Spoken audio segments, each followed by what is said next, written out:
नमस्कार. मुरंबा मालिकेच्या येणाऱ्या भागामध्ये जबरदस्त असा ट्विस्ट येणार आहे.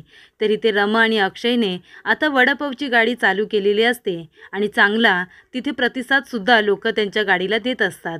तर इथे भजीपाव, वडापाव, समोसा असे पदार्थ रमा आणि अक्षय दोघंजणं बनवत असतात.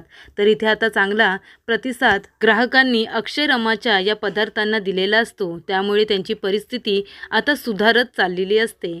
पण शशिकांत मुकादमला ही माहिती कळताच तो लगेचच आपली गुंड माणसं तिथे पाठवतो आणि अक्षय रमाला त्रास देण्याचा प्रयत्न करतो. त्यांचं खूप जास्त नुकसान करतो. तरीसुद्धा अक्षय रमा दोघेही मागे हटत नाही. ते म्हणतात की आम्हाला वाटलंच होतं तुम्ही इथे सुद्धा तुमचं नाक खुपसायला येणार, आम्हाला त्रास द्यायला येणार. तर इथे अक्षय रमा दोघेही मागे हटत नाही आणि पुन्हा जोमाने ते कामाला सुरुवात करतात.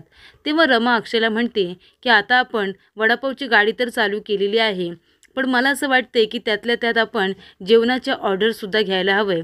तुम्हीसुद्धा एवढे मोठे शेफ आहात आणि मलासुद्धा छान पद्धतीचं जेवण बनवता येतं. तर आपण दोघांनी जर ऑर्डर घेतलं ना तर आपल्याला जास्तीचे पैसे मिळतील. तेव्हा अक्षय म्हणतो, रमा तुझ्याकडे ना छान छान नवनवीन आयडिया असतात, आपण खरंच सुरू करूया. पण आपण सुरुवात कशी काय करायची, त्यासाठी आपल्याकडे भांडवल हवं आहे. तेव्हा रमा म्हणते, एकदा कामाला सुरुवात केली की सगळं काही बरोबर होतं. तेव्हा अक्षय म्हणतो, पण आपल्याला हे ऑर्डर्स मिळणार कशा. तेव्हा रमा तिथे एक पोस्टर लिहिते छोटंसं. त्याच्यावरती लिहिते की आम्ही ऑर्डरसुद्धा जेवणाच्या घेऊ शकतो. जर कुणाला मदत हवी असेल तर आम्हाला या नंबरवरती नक्कीच कळवा. आणि अक्षयकडे जो मोबाईल असतो त्याचा मोबाईल नंबर तिने त्या पोस्टरवरती लिहिलेला असतो. तेव्हा इकडे एक दादा येतात आणि ते भजी, वडापाव असं खरेदी करण्यासाठी आलेले असतात. तेव्हा ती ऑर्डर दिल्यानंतर ऑर्डर जरा जास्त असते, कारण ऑफिस स्टाफसाठी त्याने ते मागवलेलं असतं. तेव्हा रमा अगदी व्यवस्थितरित्या भजी, वडापाव, समोसा आणि तिने बनवलेल्या घरगुती चटण्या त्यासुद्धा त्यांच्याबरोबर देते. तेव्हा ते दादा आता ते सगळं काही ऑफिसमध्ये घेऊन जातात.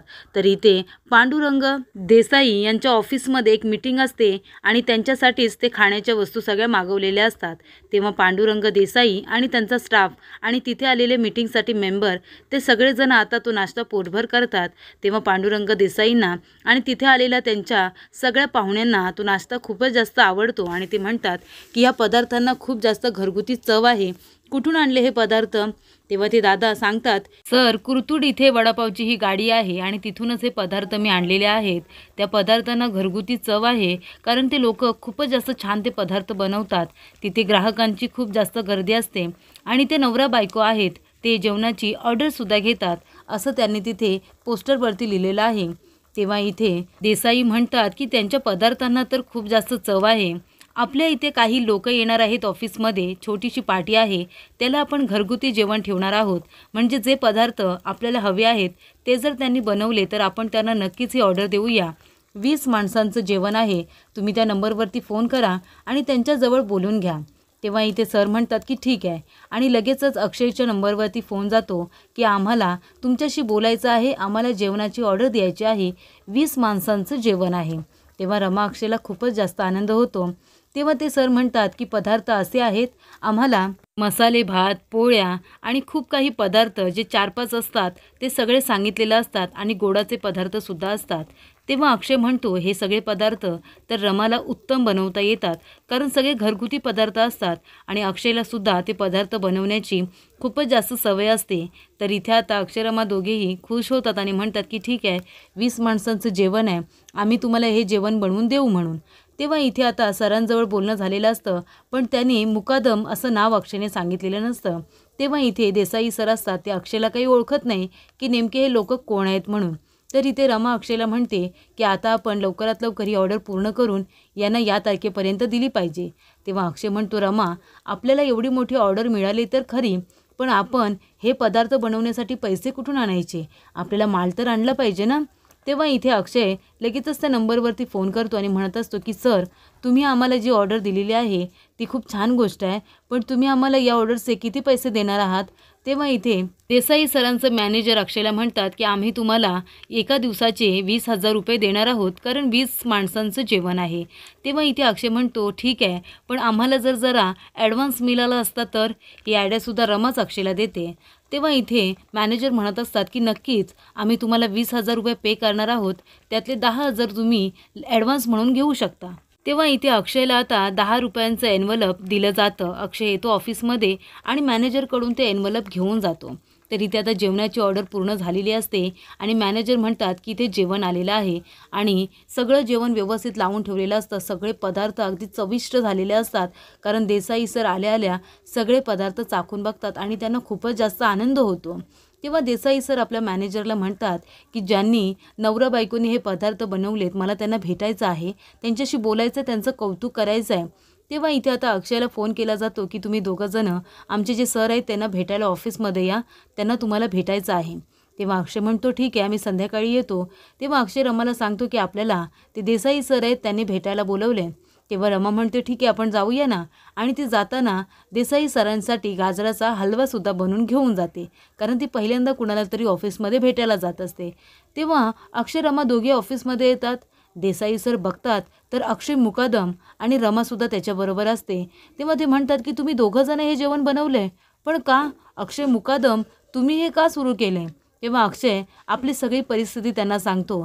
तो म्हणतो की माझ्या बायकोच्या मान सन्मानाचा प्रश्न होता, म्हणूनच मी तिच्या सेल्फ रिस्पेक्टसाठी आणि माझ्यासुद्धा मी ते घर सोडलेलं आहे आणि मुकादम हे आडनाव न वापरता मला माझी स्वतःची ओळख निर्माण करायची आहे, तेव्हा मी हे काम सुरू केलेलं आहे. तेव्हा इथे देसाई सर म्हणतात खूपच चांगली गोष्ट आहे, तुम्ही तुमच्या बायकोच्या पाठीशी असे खंबीरपणे उभे आहात आणि स्वतःला सिद्ध करण्यासाठी तुम्ही बाहेर पडलात, ही खरंच खूप चांगली गोष्ट आहे. तर इथे देसाई सर त्यांच्या जेवणाचं भरभरून कौतुक करतात. ते म्हणतात की तरीसुद्धा मी जेव्हा हे जेवण टेस्ट केलं होतं तेव्हाच माझ्या लक्षात आलं होतं हे जेवण मी आधीसुद्धा खाल्ले, कारण रमाच्या हातचं जेवण देसाई सरांनी आधीसुद्धा खाल्लेलं असतं. आणि तेव्हा देसाई सर म्हणतात की तुम्हाला कसलीही मदत लागली तरीसुद्धा मी तुमच्यासाठी इथे आहे. तेव्हा अक्षय म्हणतो की नक्कीच मी इथे आता आलो असतो, पण आम्ही आत्ताच एक वडापावची गाडी सुरू केलेली आहे, तिथे आम्ही खूप सारे पदार्थ बनवतो आणि आम्ही जेवणाच्या ऑर्डरसुद्धा घेतो आणि पहिली ऑर्डर ही तुमचीच आहे. तर इथे देसाई सर म्हणतात की नक्कीच, पण यापुढे सुद्धा तुम्हाला माझी गरज लागली तर मी तुमच्यासाठी नेहमी आहे, कारण रमाला त्यांनी आपली मुलगीसुद्धा मांडलेलं असतं. तेव्हा अक्षय आणि रमा दोघेही त्यांचे आभार मानतात.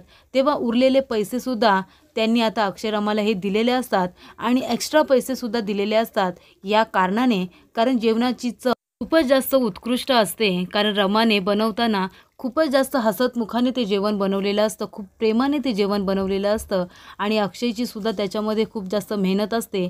तो शेफ असल्यामुळे त्याची खूपच जास्त मदत झालेली असते. तेव्हा सगळे आलेले गेस्ट ते जेवण जेवून एकदम संतुष्ट झालेले असतात आणि सगळे भरभरून त्या जेवणाची तारीफ करत असतात, कौतुक करत असतात. ही कौतुक आता देसाई सरांनी ऐकलेलं असतं आणि त्यामुळे ते म्हणत असतात की तुम्हाला मी एक्स्ट्राचे पैसे या कारणाने देतोय, कारण माझे आलेले गेस्ट तुमच्या हाताचं जेवण जेवून संतुष्ट झालेले आहेत आणि म्हणून तुम्हाला मी जास्तीचा चेक बनवून दिलेला आहे.